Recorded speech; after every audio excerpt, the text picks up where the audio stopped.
Labdien! Mani sauc Ilva Lignicka, un es pastāstīšu par SIA Feliciju un par pētniecības un attīstības projektu praktisko ietekmi uzņēmumu attīstībā. Šeit jūs varat redzēt mūsu stāstu. Uzņēmums ir dibināts 2012. gadā, un uzņēmuma pamatdarbība ir graudu malšanas produktu ražošana. Biznesa ideja radās 2009. gadā, un 2009. gadā tika uzsākt arī pirmie pētniecības darbi par iespējām produktu ražot.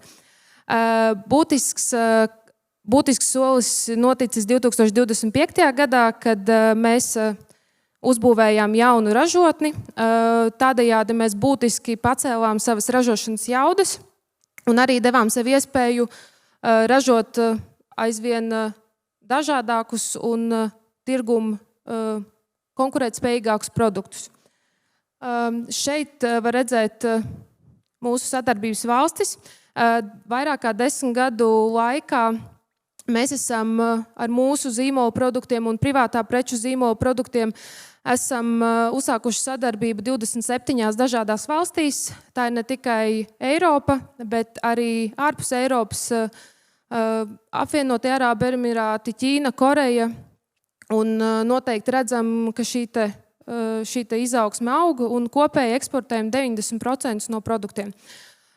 Uzņēmums ir certificēts BRCGS kvalitātes standartam. Esam arī noteikti certificēti kā bezglutēna produktu ražotājs, ražojam bioloģiskus produktus un šādi parādām mūsu klientiem un patērētājiem, ka spējam radīt un ražot konkurētspējīgus un drošus produktus. Uzņēmumam ir iekšējā pētniecības un attīstības komanda. Uzņēmumā esam 8 tehnologi, kuri ir atbildīgi par ikdienas produktu ražošanu, kas ir atbildīgi par jaunu produktu izstrādi un kas ir atbildīgi arī par pētniecību. Felicija aktīvi strādā un izstrādā jaunus produktus, īpašu uzmanību pievēršam tirgus tendencēm un arī noteikti skatāmies par iespējamiem attīstības scenārijiem un patērētāju pieprasījumiem. Skatāmies iespējas izstrādāt ilgtspējīgākus produktus, skatāmies iespējas izmantot ilgtspējīgākus iepakojumus un noteikti skatāmies iespējas ražot produktus ar ilgāku derīgumu termiņu, jo ņemot vērā mūsu eksportu, šis ir ļoti svarīgi. Šeit noteikti apskatīsim arī praktisko daļu, kur mēs piedalāmies un kādos pētniecības projektos mēs piedalāmies. Jā. Šeit ir iespējams redzēt projektu, ko mēs izstrādājam Latvijas pārtikas kompetenču centra ietvaros. Mēs redzam, ka pieprasījums pēc proteīnu produktiem vēl joprojām ir augošs. Ir šis pieprasījums gan no mūsu zīmola klientiem, gan arī no privāto preču zīmola klientiem. Un tādēļ Latvijas pārtikas kompetenču centra projekta ietvaros izstrādājām brokastu pārslas, kur pētījām dažādu proteīnu iestrādi pārtikas produktos. Proteīns ir izaicinoša izēviela priekš mums, jo proteīna ietekmē rodas blīvāka struktūra, produktiem ir raksturīga pēcgarša, un kas nav patērētājiem patīkama. Un mūsu mērķis bija pētīt, kā ar dažādiem tehnoloģiskiem parametriem un dažādām izēvielām mēs spētu uzlabot šo produktu struktūru, radīt patīkami saldu garšu. Un uzstādījums noteikti bija izmantot vietējās izēvielas papildus. Tas, ko mēs ņemam vērā, kad par reģioniem arī izēvielu uzturvērtība atšķirās, ir ļoti mainīgs proteīnu, tauku, šķiedrvielu saturs, kas varie līdz pat 50% auzās, griķos un dažādos citos graudaugos. Un tieši šīs uzturvielas būtiski ietekmē tehnoloģiskos parametrus un ražošanas tehnoloģiju. Un kopēji šeit var redzēt 3 produktus, ko esam šogad izlaiduši zem mūsu zīmola. Produkts ir iespējams nopirkt ne tikai Baltijā, bet arī eksportējam tos. Tālākā vieta, kur šogad šos produktus nosūtījām, ir Ķīna. Kas mums ir svarīgi, tā noteikti ir starptautiska atzinība.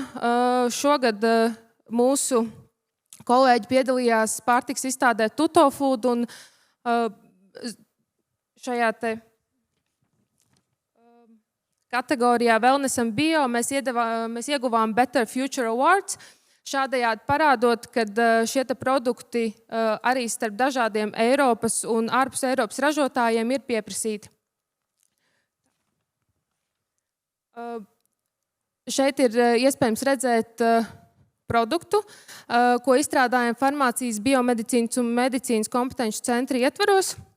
Mērķis bija iestrādāt uzturvielas un bioloģiski aktīvos savienojumus funkcionālos pārtikas produktos ar mērķi risināt tādus un saistāvdu reģenerācijas izaicinājumus un mikrobioma uzturēšanas izaicinājumus. Šajos produktos mērķis bija izstrādāt tehnoloģiju, kā dozēt aktīvās vielas. Mēs izmantojam gan prebiotikas, gan bacillus subtilis baktērijas. Kopēji mērķis bija radīt produktu, kas būtu dozēts porcijās, kur patērētājiem būtu iespēja iegādāties produktus vienās vai vairākās porcijās, tie nodrošinātu nepieciešamo uzturvielu devu un patērētājiem būtu organoleptiska patikšana. Pēc šita projekta redzam, ka esam izstrādājuši tirgumu nepieciešamu produktu. Šis produkts tiek eksportēts vairākiem privāto preču zīmju klientiem. Īpaši pieprasīts šis produkts ir Lielbritānijā. Kopēji redzam, ka 2 gadu laikā šis ir redzams pieaugums un klients pieprasa vēl papildus garšas. Un palielinoties sadarbībai, redzam, ka arī 2028. gadā uzsāksim ar šiem pašiem klientiem sadarbību ar proteīnu pārslām, un tā ir mums liela atzinība, jo redzam, ka spējam projektu ietvaros izstrādāt tirgumu nepieciešamus produktus, un esam ieguvuši novērtējumu no citiem klientiem, kas ir gatavi atteikties no saviem esošiem ražotājiem un nomainīt tos pret mums, jo mēs varam piedāvāt tirgumu atbilstošāks produkts. Patreiz Farmācijas, biomedicīnas un medicīnas tehnoloģiju kompetenci centra ietvaros izstrādājam arī šķīstošus uzturbagātinātājus senioriem malnutrīcijas novēršanai, kā arī uzturbagātinātājs ar aļģu peptīdiem, ar šo turpinot darbu specializētu produktu sortimentu paplašināšanā. Ņemot vērā, ka 2025. gadā mēs esam atvēruši jaunu ražotni, un šis ražošanas apjoms ir dubultojies, un redzam, ka 2028. gadā šis apjoms vēl vairāk dubultosies. Esam izvirzījuši būtisku fokusu uz blakus produktu pārstrādi, un mēs noteikti redzam, ka arī jaunu produktu izstrāde rada savus blakus produktus, jo kamēr tehnologs nodod visas zināšanas operatoram, rodas dažādi blakus produkti, un šos produktus ir nepieciešams pārstrādāt, lai neveidotos atkritumi. Viedo materiālu un tehnoloģiju kompetences centra ietvaros patreiz strādājam pie biodegradējumu amortizējoša materiālu un biodegradējumu rotaļlietu izstrādi. Mērķis ir izmantot graudu malšanas blakus produktus, miltus, sēnelas, dažādus ekstrudātus, ko mēs varam samalt un noteiktā daudzumā pievienot klāt šiem produktiem, tādējādi samazinot blakus produktus mūsu ražošanā.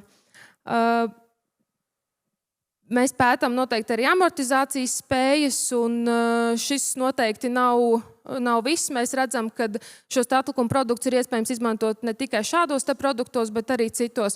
Kopēji veiktie pētījumi kompetenci centra projektos ir palīdzējuši mums izstrādāt konkurētspējīgus un tirgumu nepieciešams produktus, ko ražojam saviem zīmoliem un privātiem preču zīmēm, un tas noteikti veicina mūsu eksporta spēju. Paldies!